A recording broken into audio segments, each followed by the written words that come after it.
남아메리카 에콰도르의 한 화석 발굴지에서 발견된 거대 땅늘보 수십 마리의 유골. 이들의 사인을 밝혀낸 고생물학자들은 잠시 말을 잃었습니다. 몸무게 4.5톤에 달하는 이 거대한 초식 동물들이 포식자도 화산이나 홍수 같은 재해도 아닌 전혀 다른 이유로 한꺼번에 죽어 있었다는 사실 때문이었죠. 뼈를 둘러싼 지층을 분석하던 중 발견한 건 무려 80톤이 넘는 배설물층이었습니다. 쉽게 말해 이 강력한 생명체들은 자신들이 남긴 배설물이 썩어 만들어낸 독성 웅덩이 속에서 병들고 쇠약해지다 끝내 스스로를 익사시킨 셈이었습니다. 상상하기 힘든 일이지만 사실입니다. 그런데 이건 시작에 불과합니다. 화석 기록 속에는 이보다 훨씬 더 기괴하고 아이러니한 죽음들이 수없이 남아있거든요. 과연 어떤 생명체들이 어떤 방식으로 황당한 최후를 맞이했을까요? 지금부터 그 기록 속 진실을 하나씩 파헤쳐 보겠습니다.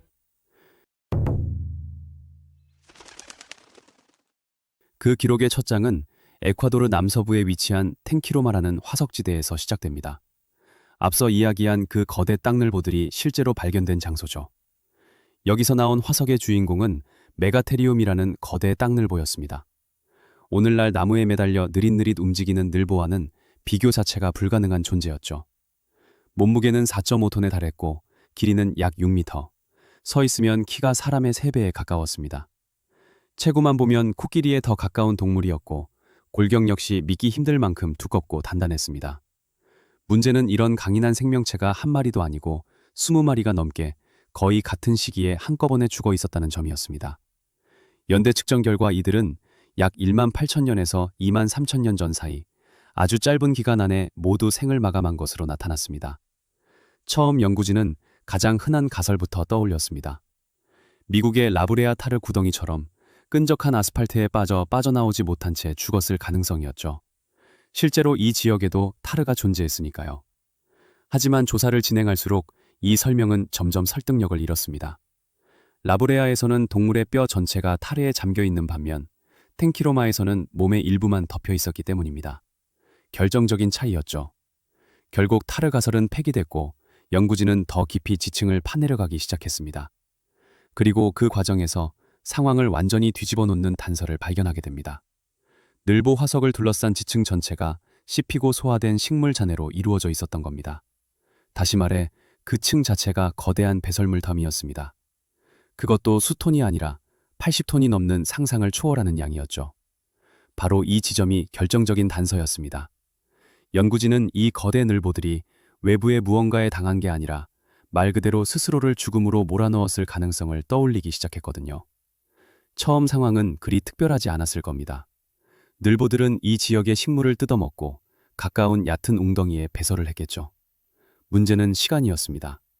배설물이 조금씩 쌓이고 또 쌓이면서 웅덩이는 점점 물웅덩이가 아니라 독성 폐기물 덩어리로 변해갔습니다. 박테리아와 기생충이 번식한 오염된 물을 계속 마시고 그 안에서 몸을 식히다 보니 병이 퍼졌고 결국 한 마리씩 쓰러지기 시작했을 겁니다.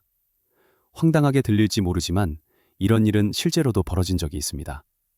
1970년대 탄자니아에서 가뭄이 들었을 때 하마 140마리가 좁은 웅덩이에 몰려들었다가 배설물로 오염된 물 때문에 불과 몇 주 만에 100마리 넘게 죽은 사건이 있었거든요.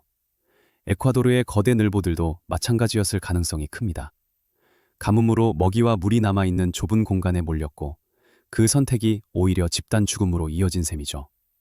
하지만 화석 기록에 남은 기괴한 죽음이 모두 이렇게 고통스럽기만 한 건 아닙니다. 어떤 경우는 듣는 사람을 어이없게 만들기도 하죠. 그 예가 바로 개구리입니다. 독일 가이젤탈 지역에서 발견된 약 4,500만 년 전 개구리 화석 이야기인데요. 이곳에서는 수백 마리의 개구리가 한꺼번에 묻힌 집단 무덤이 발견됐습니다. 당시 가이젤탈은 광활한 늪지대로 양서류에겐 그야말로 천국 같은 환경이었죠. 그런데도 왜 이렇게 많은 개구리가 동시에 죽었을까요? 이 질문은 수십 년 동안 풀리지 않는 미스터리였습니다. 화석 속 개구리들은 모두 건강해 보였고 질병의 흔적도, 노화의 징후도, 포식자나 청소동물이 건드린 흔적도 없었거든요. 남아있던 단서는 오직 하나, 같은 장소에 너무 많은 개체가 한꺼번에 모여 있었다는 사실뿐이었습니다. 처음에는 서식지가 갑자기 말라붙었다는 가설이 제기됐습니다. 하지만 이 지역에는 늪이 곳곳에 퍼져 있었기 때문에 개구리들이 다른 곳으로 이동하지 못했을 이유는 없어 보였죠. 그러다 몇 년 전 살아있는 개구리를 관찰하던 고생물학자들이 마침내 실마리를 찾아냅니다. 일부 현대 개구리 종에서는 짝짓기 자체가 주요 사망 원인으로 작용하고 있다는 사실이 드러난 겁니다. 짧고 격렬한 번식기 동안 많은 개구리들이 교미 중이거나 그 직후 탈진해 물속에서 익사하곤 했죠. 특히 암컷들은 여러 수컷에게 둘러싸이는 과정에서 물속으로 밀려 들어가는 경우가 잦았습니다. 여기에 가이젤탈의 개구리들은 평소에는 육지에서 생활하다가 번식을 위해서만 늪으로 돌아왔기 때문에 수영에 익숙하지 않았을 가능성도 큽니다. 이런 조건들이 겹치면서 치명적인 짝짓기가 더 자주 벌어졌던 것으로 보입니다. 양서류의 대량 죽음은 화석시대에만 벌어진 일이 아닙니다. 지금 이 순간에도 전 세계의 개구리들은 조용히 사라지고 있습니다.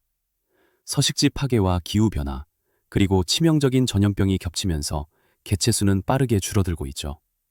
특히 키트리드라는 곰팡이성 질병은 개구리들에게 치명적이었습니다. 이 병은 피부를 통해 호흡하는 양서류의 특성을 정면으로 공격했고 순식간에 개체군을 무너뜨렸습니다. 그 결과 에콰도르에서만 170종이 넘는 개구리가 완전히 자취를 감췄습니다. 한때 멸종된 것으로 여겨졌던 종이 2012년에 다시 발견된 사례도 있었지만 이런 경우는 극히 예외에 가깝습니다. 대부분의 생명체는 기록도 남기지 못한 채 사라지고 우리는 그 사실을 한참 뒤에야 알아차리게 되죠. 그리고 화석 기록은 그런 죽음이 과거에도 결코 드문 일이 아니었다는 걸 보여주고 있습니다. 그렇게 보면 앞선 이야기 속 죽음들은 아직 비교적 단순한 편에 속합니다. 적어도 순식간에 끝났을 가능성이 있으니까요. 어떤 경우엔 익사가 오히려 덜 잔인한 최후처럼 느껴질 정도입니다. 그런데 화석 기록에는 그보다 훨씬 이상하고 훨씬 불운한 죽음도 남아 있습니다. 그중 하나가 바로 선사시대 익룡의 사례입니다. 너무나 특이한 방식으로 죽었기 때문에 지금까지도 같은 예가 다시 발견되지 않았죠. 주인공은 백악기 초기에 살았던 루도닥틸루스라는 익룡으로 브라질에서 발견됐습니다. 외형은 어린이 장난감 프테라노돈을 떠올리게 할 정도로 익숙한 모습인데 문제는 완모식 화석을 보는 순간 바로 느껴집니다. 고생물학을 전공하지 않아도 뭔가 심각하게 잘못됐다는 걸 알 수 있거든요. 익룡의 턱에 단단히 박혀있는 정체불명의 덩어리 때문입니다. 그게 뭔지 아세요? 유카나무의 잎입니다. 지금도 여러 나라에서 흔히 볼 수 있는 바로 그 식물이죠. 어떻게 나뭇잎이 익룡 몸의 일부가 될 수 있었을까요? 먹으려다 날카로운 도리토처럼 잎천장을 찔렀다고 생각할 수도 있습니다. 하지만 이 이빨을 보면 그럴 가능성은 낮아 보입니다. 명백한 육식동물이었거든요. 연구진은 이 불운한 익룡이 빠른 속도로 날아가다 유카나무의 정면으로 부딪혔을 가능성이 크다고 봅니다. 유카를 본 적 있는 분들은 알 겁니다. 이 식물의 잎은 괜히 아담의 바늘이나 스페인 총검이라는 별명이 붙은 게 아닙니다. 실제로 날카로운 잎 때문에 정원 부상이 늘어난다는 연구도 있죠. 루도닥틸루스는 그 사실을 몸으로 배웠을 겁니다. 나뭇잎은 아래턱에 깊숙이 박혔고 그 순간의 고통은 상상하기조차 어렵습니다. 하지만 진짜 문제는 그 다음이었습니다. 이후 며칠 동안 이 불구가 된 익룡은 점점 쇠약해졌을 겁니다. 입이 손상돼 먹지도 마시지도 못했을 테니까요. 상처는 곪고 감염됐을 가능성이 큽니다. 분명 이 초록색 창을 빼내려고 애썼겠지만 결과는 달라지지 않았겠죠. 결국 이 부상은 치명적이었고 루도닥틸루스는 그로 인해 죽음을 맞이했습니다. 지금까지 화석 기록에서 나뭇잎 때문에 죽은 사례는 이 한 번뿐입니다. 하지만 식물과 나무가 생각보다 훨씬 더 치명적인 역할을 했던 사례도 있습니다. 익룡만의 예외적인 죽음은 아니었죠. 실제로 백악기 시대의 거북이가 나무에 꿰뚫린 채 발견된 경우도 있었습니다. 이 화석은 노스다코타의 테니스 화석지대에서 나온 것으로 공룡을 멸종시킨 소행성 충돌 당시의 희생자들이 보존된 지층입니다. 소행성으로 죽는 것 자체도 드문 일인데 이곳에서는 그 순간이 그대로 남아 있었습니다. 나무에 꿰뚫린 거북뿐 아니라 바다물고기와 민물물고기가 뒤엉킨 채 내륙 깊숙한 곳에서 발견됐고 아가미에는 녹은 잔해가 가득 차 있었습니다. 뜨거운 파편을 들이마시며 죽었다는 뜻이죠. 개미 둥지에서도 소행성 잔해가 발견됐고 알로사우스를 포함한 많은 비조류 공룡들은 거대한 파도와 분출물에 휩쓸려 산산이 부서진 채 남아 있었습니다. 이 지역은 사유지라 발견된 화석 대부분이 아직 공개되지 않았습니다. 그래서 무엇이 더 남아있는지는 알 수 없죠. 흥미로운 점은 희생자들이 보통 화석처럼 납작하게 눌리지 않고 입체적인 형태로 보존돼 있다는 사실입니다. 연구자들은 거대한 파도가 생명체들을 한꺼번에 밀어붙이며 통조림 속 정어리처럼 압착했기 때문이라고 봅니다. 더 놀라운 건 이곳이 충돌 지점과 가까운 곳이 아니라는 점입니다. 소행성이 떨어진 지점에서 약 3,000km나 떨어져 있었거든요. 서울에서 베트남 하노이까지의 거리와 비슷합니다. 그런데도 이 지역 생명체들은 대규모 지진과 90m가 넘는 해일, 강력한 대기 폭풍, 자갈 크기의 자연 유리 조각이 쏟아지는 상황을 피하지 못했습니다. 운석 충돌로 만들어진 파편들이었죠. 그날은 말 그대로 재앙이었고 희생자들은 속수무책일 수밖에 없었습니다. 비슷한 상황을 겪은 말 그대로 운이 없었던 코뿔소도 있습니다. 무대는 터키의 카파도키아 지역입니다. 초현실적이고 외계 행성처럼 보이는 풍경으로 유명한 곳이죠. 기묘한 지형이 가득하지만 물론 외계인이 만든 건 아닙니다. 수백만 년 전 세계의 고대 화산이 연달아 거대한 분화를 일으키면서 만들어진 결과였습니다. 용암이 땅 전체를 뒤덮었고 그 과정에서 지금과 같은 거칠고 특이한 지형이 형성됐습니다. 그리고 그 덕분에 예상치 못한 발견들도 따라 나왔죠. 그 중에서도 가장 눈길을 끄는 건 2012년에 발견된 케라테리움이라는 코뿔소 화석입니다. 흰 코뿔소 고소가 속한 바로 그 계통이지만 이 표본은 이미 지구상에서 사라진 멸종종이었습니다. 현대의 친척들보다는 약간 작았지만 결코 왜소한 동물은 아니었죠. 살아있었을 당시 몸무게는 2톤이 넘었을 것으로 추정됩니다. 그야말로 압도적인 덩치였죠. 그런데 이 거대하고 튼튼했던 코뿔소는 말 그대로 벌레처럼 완전히 박살난 상태로 발견됩니다. 고생물학자들이 찾아낸 것은 머리뿐이었죠. 보존 상태는 놀라울 만큼 괜찮았지만 표면에는 분명 이상한 흔적이 남아 있었습니다. 두개골은 거칠고 주름져 있었고 이빨 내부는 유난히 잘 부서지며 심하게 부식돼 있었거든요. 이 흔적들이 가리키는 결론은 하나였습니다. 이 코뿔소의 몸이 극심한 열에 노출돼 내부 수분이 빠져나가고 조직이 열로 변질됐다는 겁니다. 손상 정도가 워낙 극단적이어서 연구진이 떠올릴 수 있는 가능성도 제한적이었죠. 베수비오 화산과 비슷한 대규모 분화에 휘말려 섭씨 400도를 넘는 용암과 열기에 덮였다는 추정입니다. 고통은 상상하기조차 어렵습니다. 다만 이 가엾은 동물은 그 열을 오래 견디지는 못했을 가능성이 큽니다. 곧 화쇄류에 휩쓸려 날아갔을 테니까요. 뜨거운 가스와 재, 화산암이 한꺼번에 밀려드는 흐름이었고 그 과정에서 몸 전체가 산산이 분해됐을 겁니다. 두개골만 남아 발견된 이유도 바로 그 때문이죠. 더 기묘한 건 선사시대 코뿔소들이 말 그대로 용암 속에서 형태를 남긴 사례도 존재한다는 점이죠. 이런 이야기가 또 하나 전해집니다. 이번 무대는 미국입니다. 상황은 비슷했지만 결과는 훨씬 더 이상했거든요. 약 100년 전 워싱턴주에서 정체를 알 수 없는 동굴 하나가 발견됐습니다. 깊지는 않았고 밑쪽에는 2개의 돌출부가 있었으며 한쪽으로는 불규칙하게 튀어나온 부분도 보였죠. 처음에는 자연이 만든 기묘한 지형 정도로 여겨졌습니다. 그런데 조사가 이어지면서 연구자들은 이 모양이 우연이 아니라는 사실을 깨닫게 됩니다. 실제 동물의 몸을 감싸며 굳어버린 주형이었던 겁니다.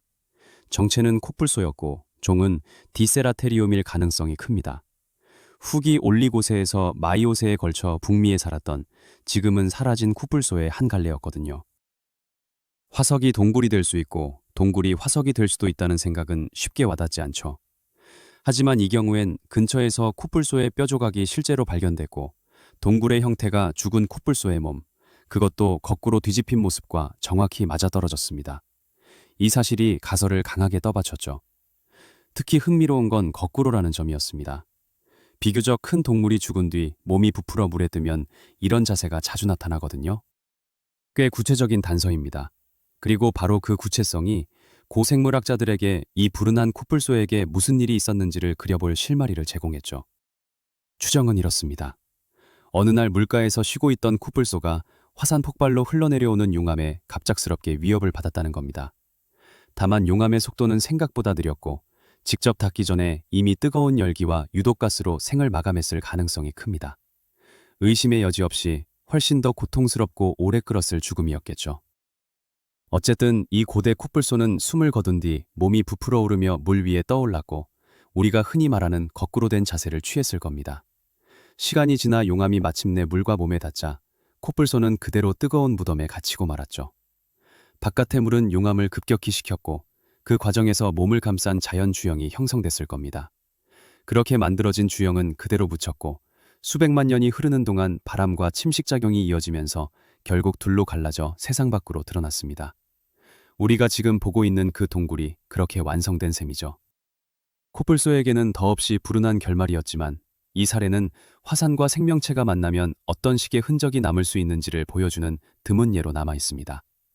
불행히도 이렇게 극도로 희귀한 선사시대의 죽음을 다시 찾아낼 가능성은 그리 크지 않습니다. 이번 이야기는 우리와 그리 멀지 않은 생명체와 관련돼 있죠. 오스트랄로피테쿠스입니다. 흔히 떠올리는 루시 같은 한 개인의 화석 이야기는 아닙니다. 이번엔 이름 없는 개인이 아니라 한 가족 전체가 한꺼번에 발견된 사례입니다. 같은 장소에서 거의 같은 시점에 숨진 것으로 보이는 오스트랄로피테쿠스 집단의 유해였죠. 최초의 가족으로 불리는 방대한 뼈와 이빨의 집합체죠. 이 유해들은 에티오피아 아파르 삼각주에서 발견됐고 약 320만 년 전으로 거슬러 올라갑니다. 나이는 제각각이지만 모두 같은 가족 집단에 속했던 것으로 보이는 17명 이상의 오스트랄로피테쿠스 유해가 한 곳에 모여 있었습니다. 정확히 같은 장소에서 거의 같은 시간에 죽은 초기 호미닌 집단을 발견한다는 건 상상하기조차 어려운 일입니다. 당연히 이 발견은 큰 주목을 받았고 우리가 알고 있는 가장 희귀한 화석 사례 가운데 하나로 꼽히게 됐죠. 하지만 이 유적의 특별한 이유는 단순히 규모 때문만은 아닙니다.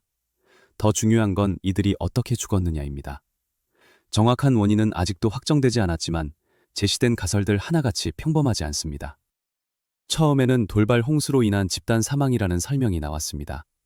집단 죽음으로만 보면 흔한 편이니까요. 하지만 이후 진행된 퇴적물 분석 결과는 이 가설에 상당한 의문을 던졌습니다. 앞선 가설이 힘을 잃자 연구자들은 전혀 다른 가능성을 꺼내들었습니다. 훨씬 더 끔찍하고 동시에 더 특이한 시나리오였죠. 이곳이 단순한 사고 현장이 아니라 일종의 학살 장소였다는 가설입니다. 그것도 다른 호미닌이 아니라 말 그대로 포식동물이 저지른 학살이라는 해석이었죠. 자연스럽게 질문은 하나로 좁혀집니다. 도대체 어떤 동물이 이런 일을 벌였을까 하는 점입니다. 희생자의 수를 고려하면 단독 사냥꾼보다는 무리 사냥꾼이었을 가능성이 커 보입니다. 그래서 처음에는 거대한 고대 하이에나가 유력한 후보로 거론됐죠. 하지만 하이에나는 뼈를 철저히 씹어먹는 동물입니다. 그만큼 흔적을 거의 남기지 않죠. 이 점이 오히려 가설의 약점이 됐습니다. 그래서 시선은 다른 포식자들로 옮겨갑니다. 무리 사냥을 하고 필요 이상으로 먹이를 죽이는 잉여 살해 행동으로 알려진 대형 고양이과 동물들이었죠. 실제로 이런 포식자들은 가능한 한 큰 뼈는 피하는 편입니다.